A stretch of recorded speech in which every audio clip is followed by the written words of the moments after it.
first of all, can you remember back to the 60-point game, and have you read any of the stories and heard about all these things that were going on before that to recollect them for this classic Celtics?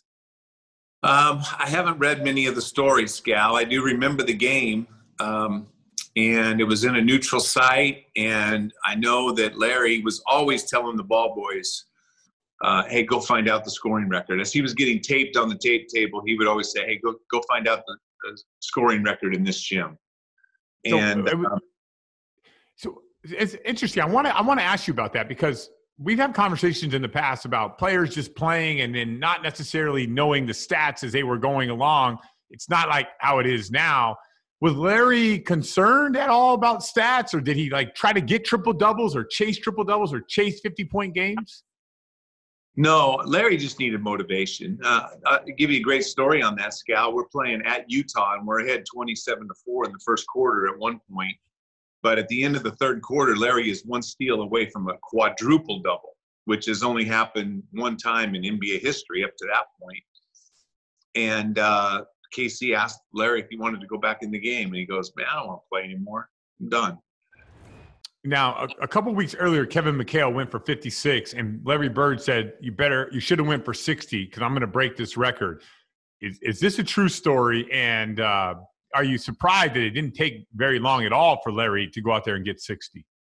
No, I don't know if that story is true or not either. I've heard that story, though. I've heard Kevin tell that story, so I believe it. But and it fits Larry's personality. I mean, that's just the way Larry would talk. He should have got 60 because I'm going to get 60. And that probably gave him some extra motivation. But he felt it going that night. We had a comfortable lead, and he scored some points down the stretch to finish it off. I think Kevin's 56 was just as impressive as Larry's 60 in a different way. But Larry, put on a show that night. And, I mean, just to get the whole Atlanta bench going crazy on some of the shots that he was making down the stretch is a pretty good indication. I'm not sure I've ever seen that before. Separating Larry from, what makes him one of the all-time greats? So, if you're evaluating talent and you're looking at this guy, what is it? What is the one thing or two things that really stand out in your opinion? I think that his confidence. I might have told you this before, Scal, but I always considered myself a confident player. Kevin McHale was a very confident player. Cedric Maxwell, Tiny Archibald, right down the list on that team. But Larry was at a whole nother level when it came to confidence. And he really, really believed that he was a great player and really believed he could score on anybody at any time, double teams, anything.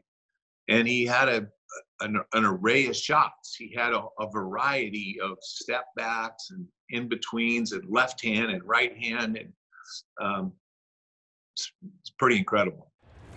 Now, during this game, you guys are going into the fourth quarter.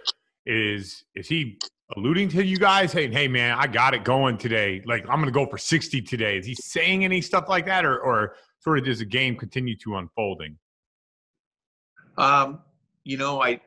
I don't remember him saying anything like that. That would be out of his nature to be hunting statistics. But we all knew, we wanted Larry to score 60 more than Larry probably wanted to score 60 himself. So he was feeling it, and we were all getting him the ball. I think between DJ and I, we had around 30 assists in that game.